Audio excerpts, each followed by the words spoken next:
first of all, practice courage, the courage to speak truth.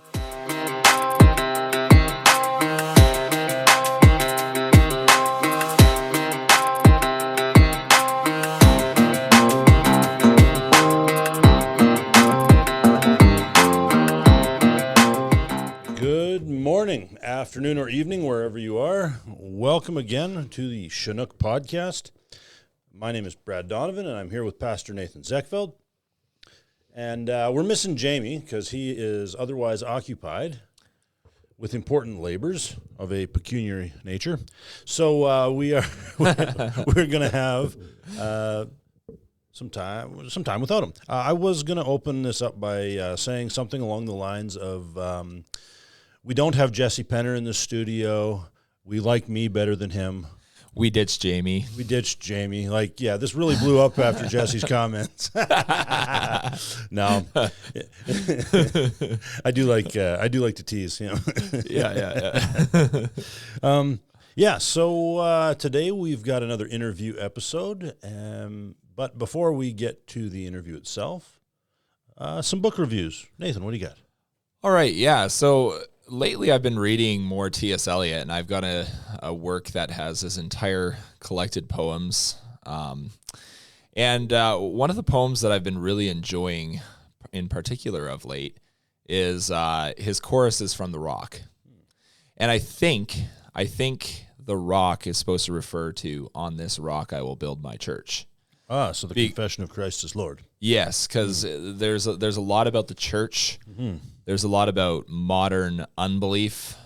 There's a lot about rebellion against God in these passages. In these parts of the poem. Verses of the poem. Yes. Yeah. There we go. So anyway, I wanted to read a quote from the sixth part of the poem. Towards the end, there's some really good lines here. Why should men love the church? Why should they love her laws? She tells them of life and death, and of all that they would forget. She is tender where they would be hard, and hard where they would like to be soft. She tells them of evil and sin and other unpleasant facts. They constantly try to escape from the darkness outside and within by dreaming of systems so perfect that no one will need to be good. Beautiful line.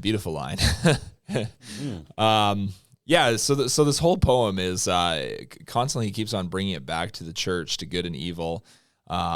He talks a little bit about Nehemiah and Sanballat at one point, bringing in the concept of the sword and the trowel. Here, I want to read a couple of these verses here too.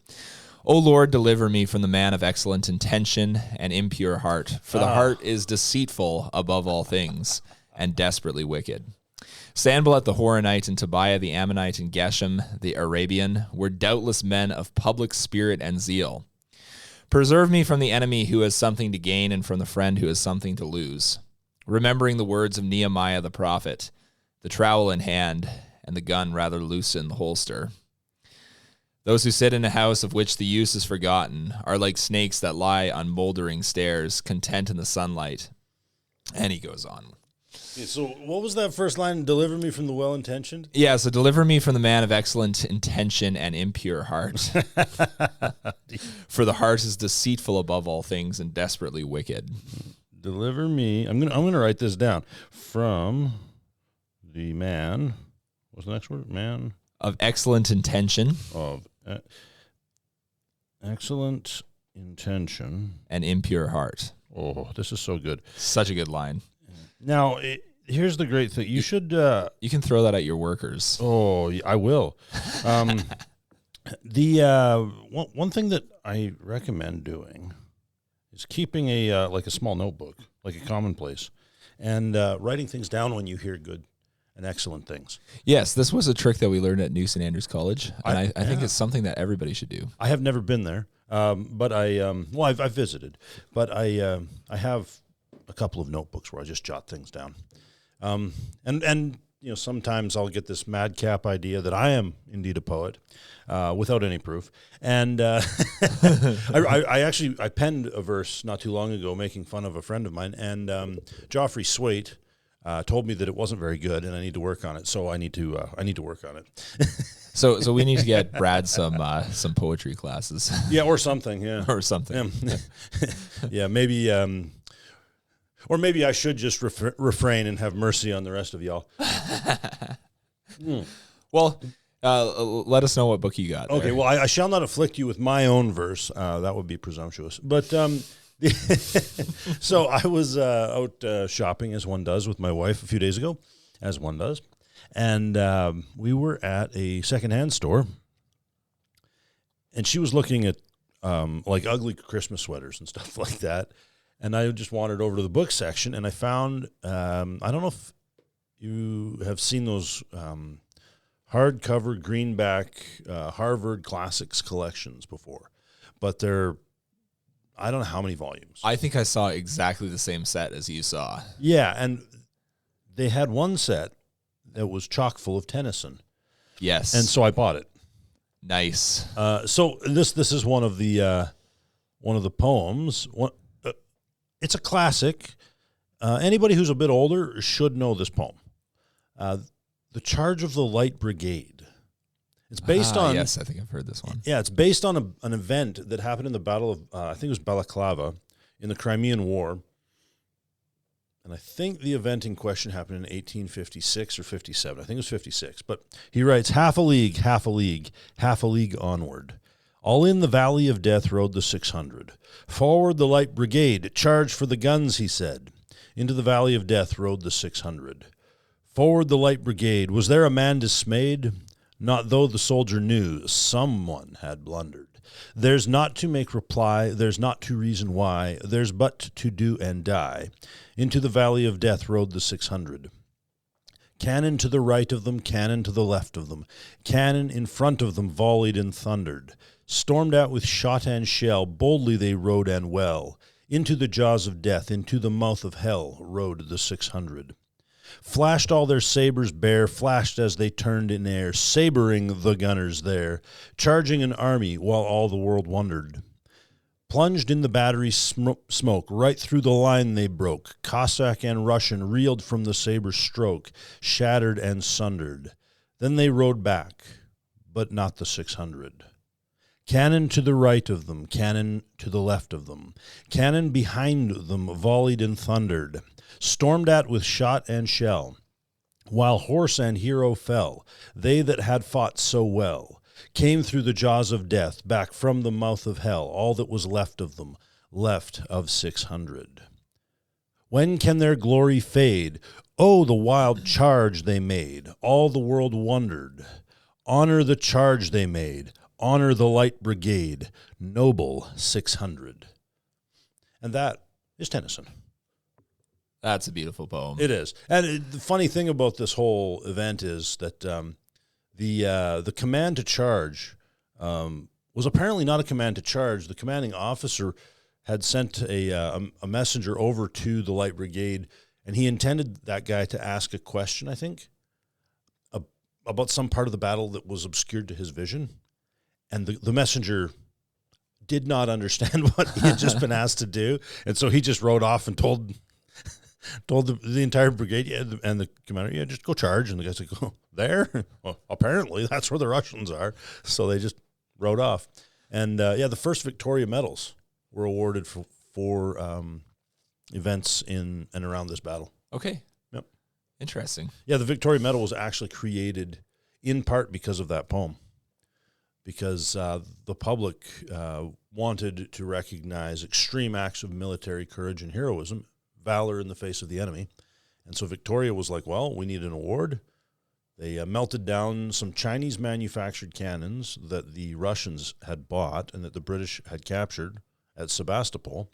And Victoria medals are made out of that metal to this day. Wow, that's pretty cool. Yeah.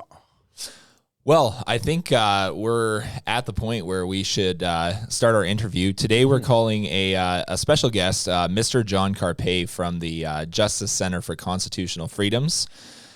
He's been doing a lot of writing on free speech, on COVID lockdowns, and we especially want to ask him about free speech Bill C-9. Mm-hmm. So I'm gonna give him a ring here, and we're gonna have a chat with him about these things. Well, welcome, Mr. John Carpay. Mr. John Carpay is working with the Justice Center for Constitutional Freedoms, and we want to welcome him here today. Mr. Carpay, could you tell us a little bit about yourself and a little bit about your work with the Justice Center for Constitutional Freedoms? Well, I was born in the Netherlands, grew up in British Columbia, and I have a political science degree from Laval University in Quebec City and a law degree from the University of Calgary. And, I'm married. My wife and I have 4 kids, ages 14 to 21. And I run the Justice Center for Constitutional Freedoms, which is a registered charity that relies entirely on donations from the public to carry out its work defending freedom in Canada. So we have a team of 10 lawyers across Canada taking on all kinds of cases in defense of freedoms of expression, association, conscience, religion, peaceful assembly, movement, travel, also bodily autonomy, the right of each person to choose what medical treatments they will or will not receive, and that includes the vaccination. And we also release studies and reports on important issues. Just recently, we had a report on the psychological operations paid for by our tax dollars conducted by the Impact and Innovation Unit in Ottawa, which used behavioral science to persuade Canadians to roll up their sleeves and get injected with COVID vaccine. So we released reports and studies on issues that affect our constitutional rights and freedoms. Mm-hmm. Well, that's quite a body of work that the JCCF does. I've seen a lot of things that you guys have put out over the years, especially beginning with the COVID thing. And I was wondering if, leading up to COVID, before 2020, what were the main things that you were working on with the JCCF? Because sometimes people, I think, they perceive that everything was fine until 2020, and then all of a sudden things went crazy. But I suspect that you would probably not agree with that. You hit the nail on the head. What happened in 2020 with lockdowns was, in my view, it was sad and tragic that so many Canadians were so willing to instantly give up rights and freedoms and buy into a false narrative that was just not supported by facts. But and the roots of that go back several decades. In the decade prior to 2020, the Justice Center was involved, for example, in the Trinity Western University Law School litigation. This was a case a lot of people heard about, where Trinity Western University, evangelical Christian university based in Langley, British Columbia, wanted to start a law school. They already had a nursing program and teachers program and these other things. And their law program was approved by the Federation of Canadian Law Societies as being academically sound. That it was a credible program. There were no there are no problems with it from an academic or professional standpoint. But the law societies of British Columbia, Ontario, and Nova Scotia declared that Trinity Western University could not have a law school because they didn't embrace same-sex marriage. And they had a community covenant that said no sex outside of the marriage of one man and one woman. So if you go study at Trinity Western, you sign on to that. If that's the condition you don't want to live by, there's a whole bunch of other universities, dozens and dozens of others. But the Law Society said, well, because Trinity Western University has this Christian code of conduct, they are not fit to have a law school because they're so bigoted and discriminatory and so on. And so we were involved in that. We won in Nova Scotia and BC, but we ultimately lost in the Supreme Court of Canada. But there's an example of a cultural decline where people are just intolerant of religious freedom. For Christian university to have a Christian code of conduct, that somehow renders you a second-class citizen, not qualified to have a law school. Mm-hmm. Yeah. So I have a follow-on question to that thing, because you mentioned a minute ago PSYOPs being run against Canadians, and I was wondering, at the time you guys were litigating the Trinity Western Law School cases, did it ever feel to you like you were pushing back against a suppression PSYOP? How did these cases affect Christians who were working in the legal field? Like, did this kind of force people to keep their heads down if they were Orthodox Christians and lawyers? Like, what was the play? What was going on here? So that you raised that about being forced to keep your head down. I think this is a cultural problem we have in Canada, where we place a very high premium on niceness, which is good, right? Your mother probably told you, if you can't say something nice, don't say anything at all. Yeah. Yep, she did. It's nice to be important, but it's more important to be nice. Mm-hmm.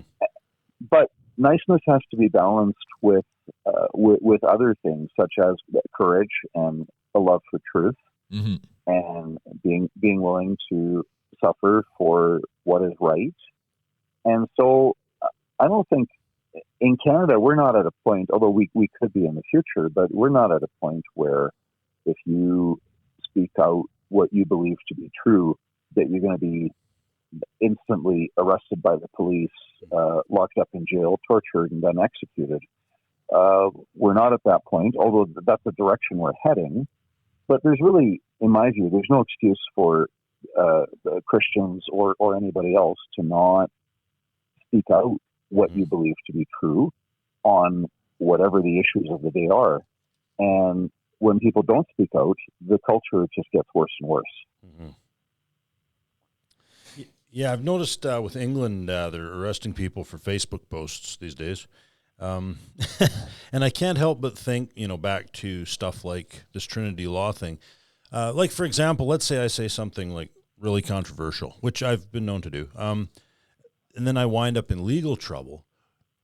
Where am I going to get a lawyer that's going to defend me if all the lawyers have had their own speech suppressed by their law associations? Well, it's a good question. I mean, there's organizations like the Justice Center, not very many, but the Justice Center would provide a lawyer free of charge to defend your free speech rights. But the law societies have also become ideologically corrupted. I know in Alberta, I know lawyers that have received threatening letters from the Law Society based not on any kind of misconduct, not on a failure to properly represent their clients, not for stealing trust funds, but simply for having publicly voiced their political opinions. They get a warning letter from the Law Society of Alberta, which for most lawyers is absolute terror because it means potentially the loss of your license and your livelihood. Mm-hmm. So it's the culture. The culture drives everything, right? So you get problems in the law societies, for example, because you've got this woke, progressive, very anti-Christian, neo-Marxist philosophy that has filtered its way into government and the bureaucracy, the media, the legal establishment, even the courts. You have a lot of judges who are very woke, and they're not friends of the free society. So when we see, for example, during COVID lockdowns, when we see churches being shut down and liquor stores and the like being allowed to open, and then when we connect that with what happened at Trinity Western University, and then when we connect that with newer things that are happening in law, which we'll talk about in a moment, there does seem to be a cultural trend of suppressing Christianity, which is now beginning to play itself in the sphere of law. Would you think that would be a fair assessment? Unfortunately, yeah, I have to agree with that. We have a bill before Parliament right now, Bill C9, which would make Canada more like the United Kingdom, where, as one of you mentioned just a minute ago, that you've got 30 people every day getting criminally charged over their Facebook and X and WhatsApp posts. And so when they introduced this bill, this is interesting and disappointing. The Justice Minister, Sean Fraser, said, we're bringing in Bill C9, called the Combating Hate Act. We're bringing in Bill C9 in response to rising anti-Semitism, Islamophobia, transphobia, and homophobia. And nothing said about the dozens of Christian churches burned to the ground, yes, completely destroyed by arson, is not referenced. He says the Combating Hate Act, it's about anti-Semitism, Islamophobia, homophobia, transphobia. 2 out of those 4 aren't even real, insofar as what if you believe that there's only 2 sexes, they say, well, you're transphobic, or if you believe that if a guy thinks that he's a woman, he's got a mental illness, he needs psychological counseling, he needs spiritual help, he doesn't need to start taking estrogen and dressing up like a woman. If that's your opinion, you're called transphobic, which is actually, it's kind of sinister, because a phobia is a mental illness. A phobia is an irrational fear. And so if you've got, if you've got an incorrect opinion, those that might be held by a Christian, an Orthodox Jew, a Muslim, belief in the sanctity of sex being only within marriage, if you think that gay sex is sinful, if you think there's only 2 sexes, they say that you're transphobic, homophobic, saying you actually have a mental illness because of your opinion. Mm-hmm. So 2 out of 4 aren't even real.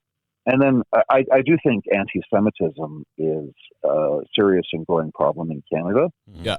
As for Islamophobia, I don't even know what that means. Yeah. I think 99%, or some very high percentage of Muslims in Canada are good, peace-loving people. And you've also got a fringe minority within that religion that, would, if granted the power, they would suppress other religions and they would impose Islam on all of society. But whether I'm right or wrong on that, it doesn't mean I'm Islamophobic. It doesn't mean I have an irrational fear of Islam. It means I've got an opinion about, some Muslims. Yep. Yeah. Well, and the thing too is it might be a rational fear, because there are a group of fellows that we know are on record for having said what they believe about what they want to do, but they're only 1 or 2% maybe. But I think it's a minority. I mean, I haven't done. I've met a few Muslims, so it's not a scientific representative sample, right? I mean, if I had met and spoken with thousands of Muslims, I'd be in better shape. But among the Muslims that I know, I know a law professor in Edmonton who's just a really super guy, very freedom loving, loves the free society, he's libertarian in his views, and he's also a devout Muslim, and he preaches at the mosque on Friday mornings. Yeah.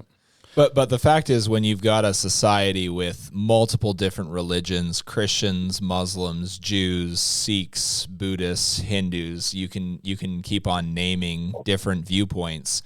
You are going to have disagreements. You're going to have conflicting truth claims. You're going to have public discussion happening, and the most unhelpful thing that you can do is start labeling it as Islamophobic, or something like that, because then ultimately what you're doing is you're dividing people with these terms and keeping them from actually meeting together in the sphere of public debate and discussion about what truth is. Yeah. Yeah, and the definition of phobia as an irrational fear is a really good and helpful tool, because when somebody says, well, Mr. Brad, you are a transphobic. And I'm like, no, I have no idea what are you talking about? What is that? Yeah, what is this? I'm not afraid of you, sir. I'm afraid for you. So with the returning back to this the Bill C-9 question, because we're looking at a suppression of free speech in that bill, what if a guy winds up in court, let's say, and the judge is sitting there giving judgment on me for whatever whatever transphobic thing I said on Facebook, do I have any legal recourse to get a corrected judgment from a wicked judge? Like, do I have any defense against a judge? Not much. It's highly contextual, right? What you would get. We've had these hate speech laws on the books for decades, and they were almost struck down by the Supreme Court of Canada in 1990 as a unjustified violation of our freedom of expression protected by the Charter.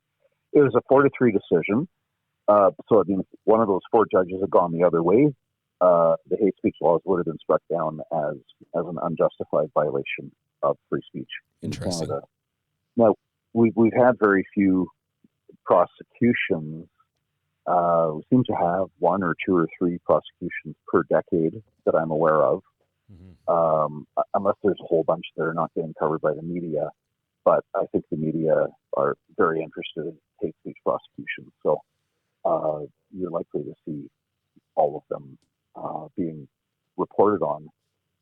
So these laws that have been on the books for decades, they say that you cannot willfully promote hatred against an identifiable group, a group identified on the basis of race, ethnicity, national origin, sexual orientation, gender identity, gender expression, religion, age, and there's a bunch of enumerated personal grounds.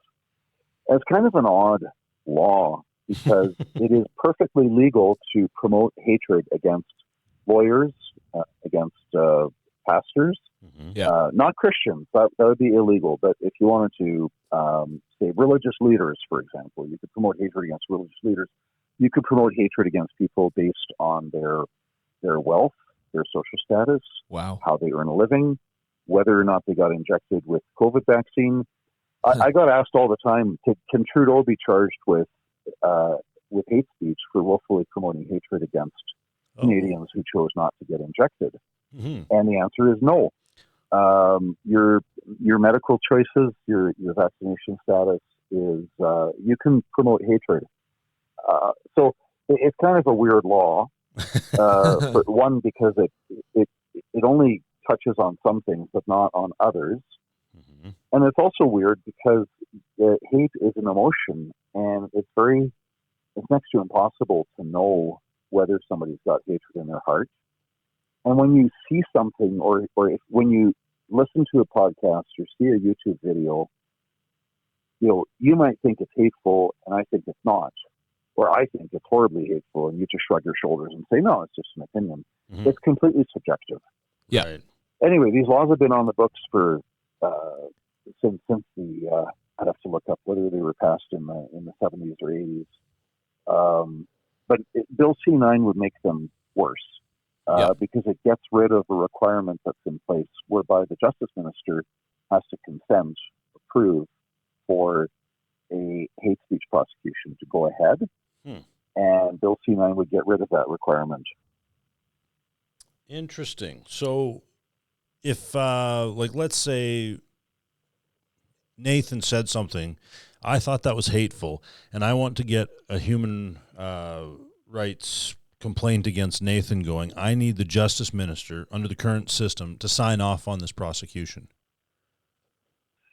Not for human rights things. So here's another thing that's pretty messy is we've got a criminal code prohibition on hate speech, Yeah. but you only see one or two or three prosecutions per decade. Right. There's rarely anybody charged because it's a higher threshold. There's defenses available, like expressing in good faith an opinion based on belief in a religious text is a defense to hate speech. Truth is a defense in hate speech prosecutions. So if you say that a particular group of people have higher rates of molesting children, if you get charged with hate speech, if you can prove that group of people does have a higher rate of, or whatever crime or higher rates of illiteracy or unemployment, or if you criticize a group of people, if you can use truth as a defense in a hate speech prosecution. Now, there's a whole different layer of human rights tribunals, which is not criminal law. It's provincial civil law. So it's analogous to a speeding ticket, right? You break the law, you pay a fine, but you don't have a criminal record. So unfortunately, the human rights commissions across Canada provincially have the power to prosecute people for discriminatory speech. And that can be, you wouldn't get a criminal record, but if you get prosecuted, it's a nasty process that drags on for years. And, you could end up paying a lot of legal bills if, unless you self-represent or you get free legal representation. So this is something that maybe, because I get the feeling, listening to you, that I don't understand Canadian law very well, because you just said discriminatory speech as a separate category from hate speech, as a separate category from a human rights violation. So we're dealing with different categories with different thresholds, with different processes under different jurisdictions. Am I correct in understanding you? Okay. Yes. So the human rights legislation in BC, Alberta, Saskatchewan, and Manitoba prohibits discriminatory speech. Right. So, and in Ontario, which you'd think would have generally has worse laws than what we do, in Ontario, actually, the human rights legislation excludes speech. It's only behavior. So in Ontario, you can't discriminate in when providing services to the public, right? So you can't say, my restaurant won't serve Jews or blacks or gays or women or whatever. You can't discriminate in the provision of services, but their human rights code does not apply to speech. In contrast, in the four Western provinces, there's Pastor Bazan. His first name will come to me in a minute.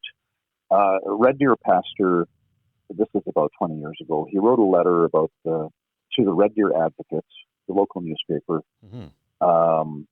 He wrote a letter talking about the wicked homosexual political agenda.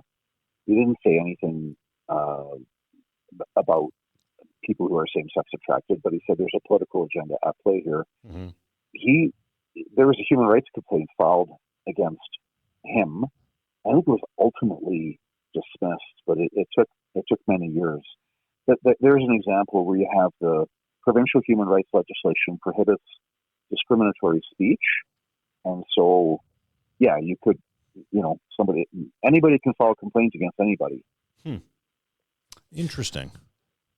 That's wild. And you don't need the police permission for that, right?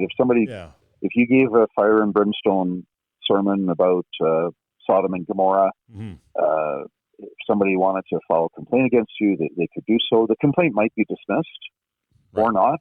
Would depend on the specifics of what you said, and it would depend on the tribunal that's hearing it. And these are bad laws that should be repealed. Yeah, okay, but those aren't federal, those are provincial, and those are more on the level of a misdemeanor and not the level of a felony kind of idea. Yeah, they're not criminal at all. They're like a speeding ticket is a good example, right? It's a provincial offense. If you get convicted of speeding, you have to pay a fine, or you can just plead guilty and pay it without going to trial. But you don't have a criminal record, so it's a provincial offense. Okay. So the provincial human rights laws are like that. You don't have a criminal record at all. Okay. But then federally, we've got the criminal code. Yeah. Oh, interesting. You learn something new every day. Yeah. This is really good. Well, I think, what, it's harder for Canadians to appreciate law than people in the United Kingdom and New Zealand and so many countries have one unitary system. You've got one government that runs everything, including healthcare and education. Yeah. Whereas in Canada, it's so split, right? Because we've got the provinces are in charge of healthcare. They're supposed to be.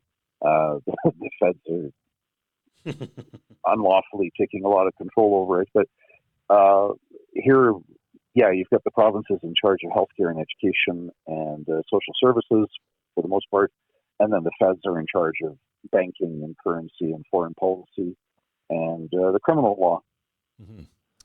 Oh, It's interesting. confusing. It is. And it was especially confusing during COVID when all of these things came smashing together. So now you've written a book called Corrupted by Fear. And we actually have a copy here on the table. Lovely cover. So would you mind talking a bit about COVID, the COVIDians? I love that term, by the way. I saw it in your book, COVIDians. It reminded me of the Branch Davidians from Waco. Were you intentionally trying to draw a parallel between those two groups by chance? I don't know much about the Branch Davidians. Made the news in the early 90s. I don't know too much about them, but it was an ideology. The book goes into quite a lot of different topics. One of them is this whole idea of ideology, Mm-hmm. which is a belief system. There's two understandings of the word ideology. One of them is it's just a belief system, need not be, fanatical about it. But ideology can go off the rails if people get fixated on one objective only. So we saw, for example, with communism, there's this total fixation on destroying capitalism and trying to bring justice for the workers, create the workers' paradise, the workers' utopia, destroy capitalism, and with a singular fixation on that one topic, overthrowing the oppression of the capitalist bourgeoisie and liberating the worker. When that becomes not just one goal amongst many, but when that becomes this total fixation, the government says, okay, in order to achieve this, we need to get rid of all of your religious freedom, the rights of parents to raise and educate their own kids, economic liberty, freedom of contract, private property rights, freedom of association, freedom of political, freedom of peaceful assembly, the right to vote in a fair and free election. All of that we got to throw out because everybody's got to get on board with this project of the workers' paradise. Mm-hmm. Or in Nazi Germany, you have this fixation on restoring Germany to honor and greatness and getting revenge against France and Britain for Germany's loss in World War I and going after the Jews as the source of all evil and protecting ourselves against the communist. You have these objectives, and then the government says, in order to achieve these objectives, you have to give up your rights and freedoms, freedoms of speech, religion, conscience, etc. So and governments never take away your rights and freedoms without offering a nice sounding pretext. Mm-hmm. So it's like, well, we got to fight the virus. We got to fight the terrorists. We got to have government with the right to monitor your phone calls and read your emails because we got to protect you against terrorism. There's some really bad terrorists. Public safety. In order to stop these, sorry, it's all in the name of public safety. Yeah, public safety, national security. So with COVID, this was the same thing. It's elevating. It's reasonable and just and right and fair to say that we have an unusually bad virus. It's a little bit worse than your typical annual flu. So we want to try and take measures to protect people. Okay, fair enough.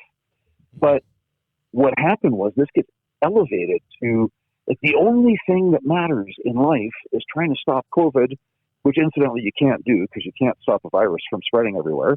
But never mind those facts.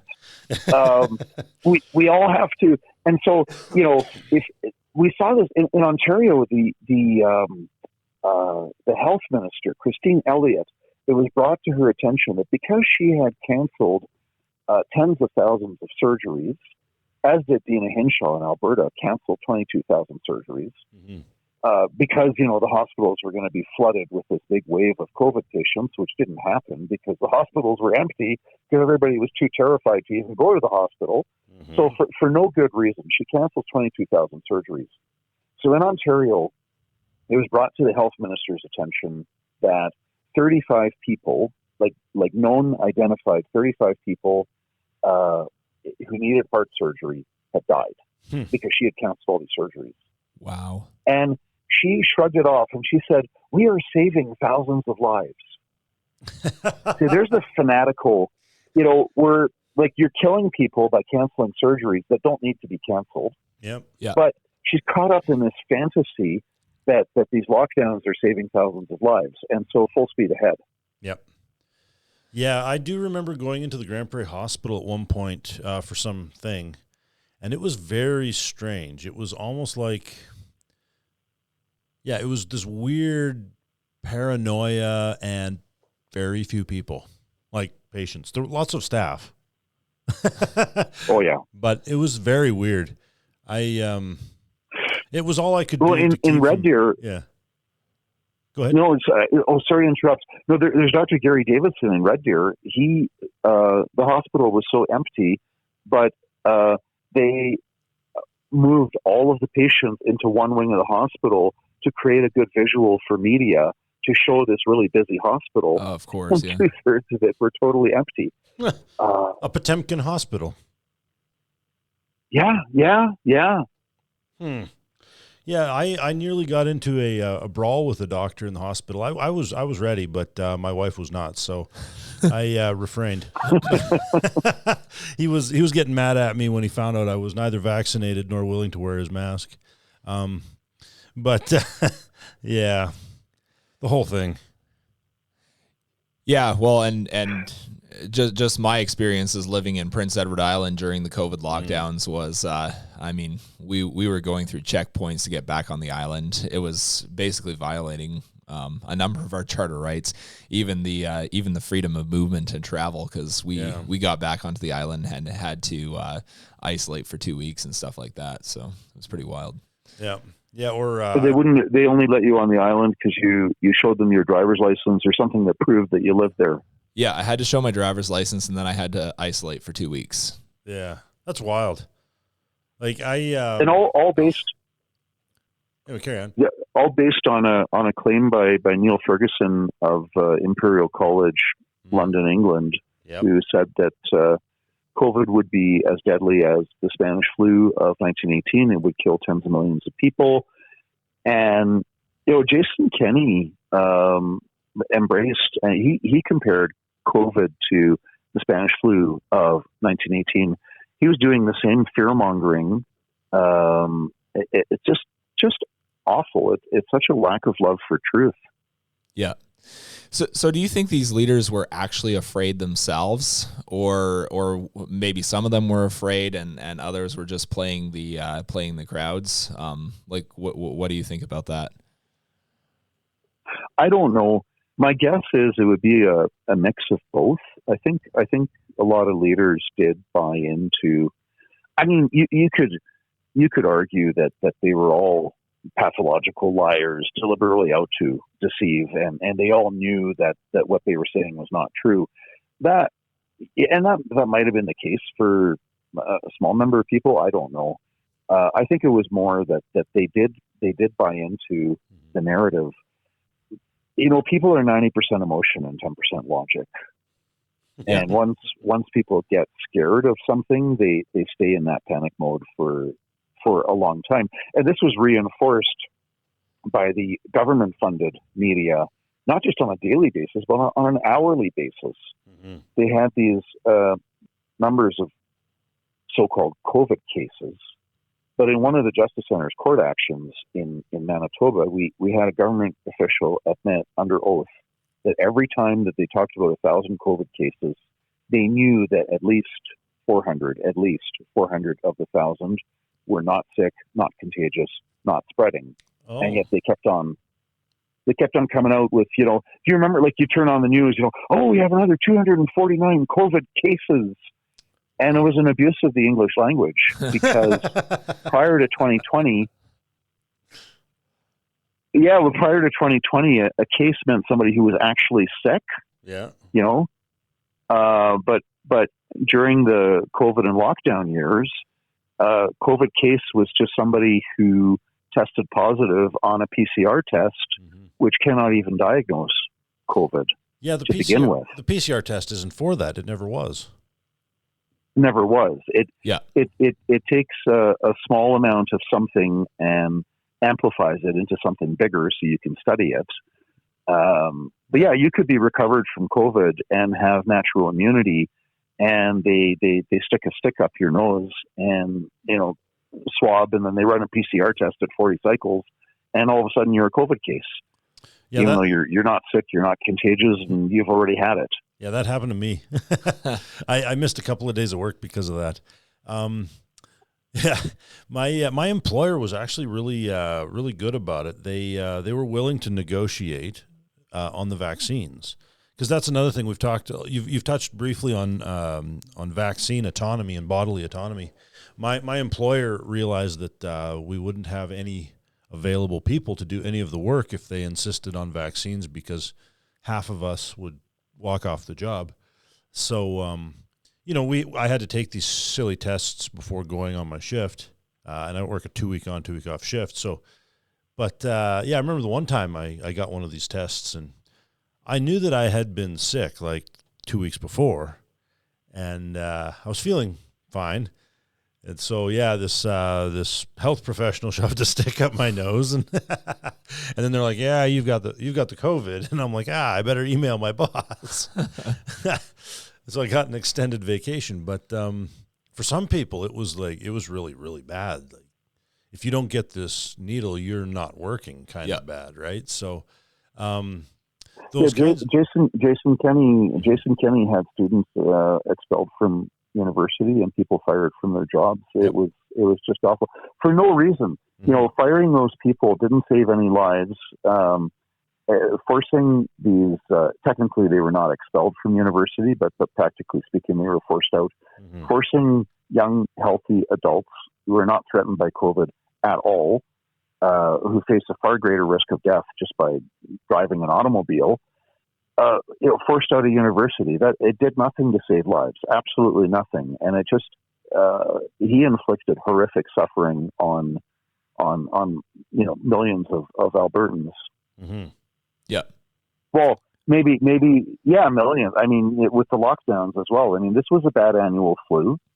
COVID was, and that's not my opinion. That's what the government's data says. It was a bad annual flu, and there were more seniors that died in the COVID years than the number of seniors that die every year in the years prior to 2020. Although the death rate among seniors and everybody else went up after 80% of the population got vaccinated. That's in one of our studies. Ah, yes. And that's not my opinion. That's Statistics Canada data.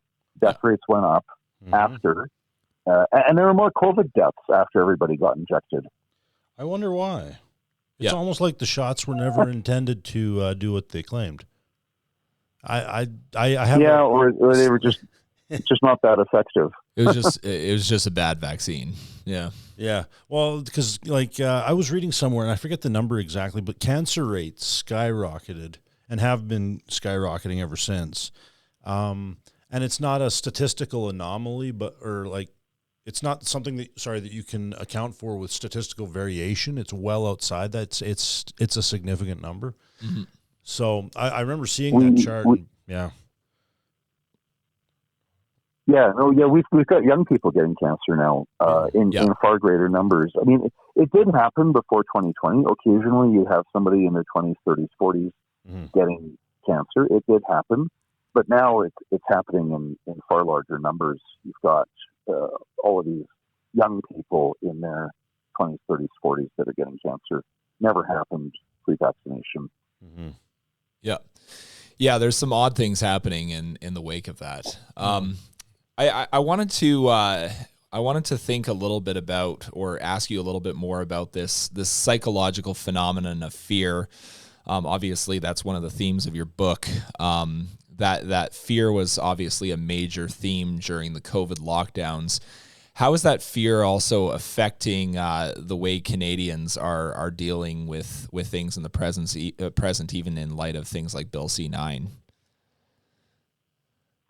Well, taking away our freedom of speech, the government tries to say, well, I'm doing this to protect you from disinformation, misinformation, hatred, protect you from hate. Mm-hmm. And, fortunately, that doesn't play, it's not nearly as powerful as the idea of an invisible virus that's floating around everywhere that's going to kill you, right? That gets people understandably much more upset than just some notion of hate. The other fear-mongering I see a lot of is a false narrative on climate, where the media talk about, we've got this extreme weather that's never been with us before. Yes. And the government's data does not support that. The world was a lot hotter in the 1930s. The world was a lot hotter 1,000 years ago. When the world was hotter, mankind flourished and prospered. We had more agriculture. We had abundant crops. We had grapes grown in England. We had agriculture in Greenland. So a warmer climate is actually a really good thing for mankind. Yeah. And yet we've got this fake false fear-mongering that we're in danger of burning to a crisp, which we're not. Yeah. There's more people that die because of cold than there are people dying because of heat. So a warmer planet is not a bad thing, but we're not causing a warmer planet. Like it's you have these natural cycles. I mean, the real climate change deniers are the media, who seem to pretend that we've had this stable climate for the last, for thousands of years, and now all of a sudden we've got climate change. I remember reading about barley crops being harvested in Greenland, and thinking to myself, that's crazy. And that was as late as the 14th century. Wow. We have paintings. Yeah, absolutely. Yeah, we have paintings from the 1820s of people skating on the Thames River, but we happen to know that it was a free body of water in the 1400s, and it's a free body of water right now. So that tells me we've got a 400 to 500 year-ish cycle of weather. So I'm not really panicked about it. I mean, we get snow in the winter. There's the fear-mongering, right? It's like we've got extreme weather events. It's about 3, 4, 5 years ago, there's a significant flooding of the Fraser River in British Columbia. Mm-hmm. And, people are like, climate change. Well, 50 years earlier, there was a big flood. We had flooding in Calgary in 2013. We had a big flood with quite a few dozens of homes, or possibly hundreds of homes. We had basement flooding and some. Anyway, this happens once in 100 years. I mean, this was there'd been we got a big melt of Rocky Mountain ice, and so the rivers were already full. Yep. And then we got this big rainfall, massive rainfall, rained really hard for 2 or 3 days. It just wouldn't stop. And then the combined effect of the melting snow and the big rainfall, and we had flooding. But that's not climate change. No, that's not. That's just weather. Yeah. Just weather cycles, It's amazing to me too, because like right now it's about -18 outside here in Grand Prairie, and we've got about 6 inches of snow. And, I look at that and I think, that's pretty standard for early December. We've had a couple of dry years. So the last 2-3 years, there hasn't been that much snow, but I've worked outside in minus 56. And Ouch. It was like, I'm not saying I wish this on my worst enemy, but come on, people. I voted for global warming. I did not enjoy that minus 56. If I could burn more coal to make more heat so that I could not have to work outside in minus 56, I would do it. But despite all my best efforts and my diesel pickup truck, I cannot raise the temperature. Well, you could if you believed harder. You just have to believe. Okay, just believe. So this is fideism applied to the environment. So this is what happens when you have what's that called? Where you manifesting. Yeah. I have to manifest warm weather. Maybe if I send some money off to Copeland or Hill, I'll get my warm weather. I'm too sarcastic for my own good. Anyway, so yeah, you were going to say something, Nathan. Yeah, so as I think we're pushing forward to a conclusion here. Mm-hmm. I want to get your thoughts. Of course, I'm a pastor and Brad is an elder here in Christ Covenant Church of Grand Prairie. And so we're teaching people how to serve God in this context, also in light of Bill C-9 coming down the pipeline. And we're called to do our duty, which is to preach the word and administer the sacraments. But what would your encouragement be as the head of Justice Center for Constitutional Freedoms? What would your encouragement be to Christians to not live by fear and also to work for a better society in Canada? One of the themes of your book is how the Charter was betrayed and what Canadians can do about it. So what can people do, especially busy parents with like 4 or 5 or 6 children? What can they do in a society like this?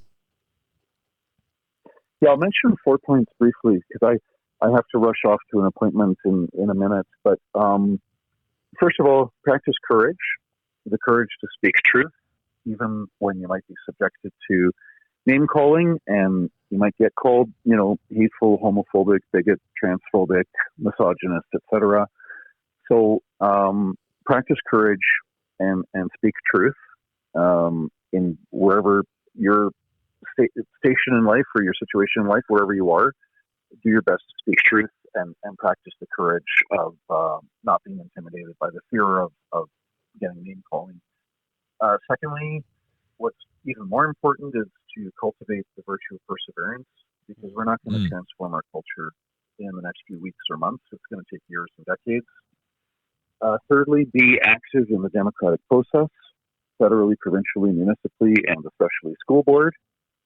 And lastly, take your kids out of public school and put them in private schools and homeschool them, because there's just way too much garbage in the public schools. It's a big exercise in indoctrination. The kids are not being taught how to think, how to analyze. They're being taught to be arrogant virtue signalers. Yeah. So those would be my closing thoughts. Well, thank you. Well, thank you so much. And we're going to be putting links to JCCF as well as your book in the show notes. So we really appreciate you taking the time talking to us and just helping us flesh out these issues for our listeners. Well, it's a real pleasure and it's an honor to have been invited. And thank you so much for having me with you, and wish you a great rest of the day. Well, thank you, sir. All right, bye. Take care. Yeah, so that was Mr. John Carpay of the Justice Center for Constitutional Freedoms. So just as a quick recap, look into Bill C-9. Look at what's wrong with it. We need to address some of these issues in Canada.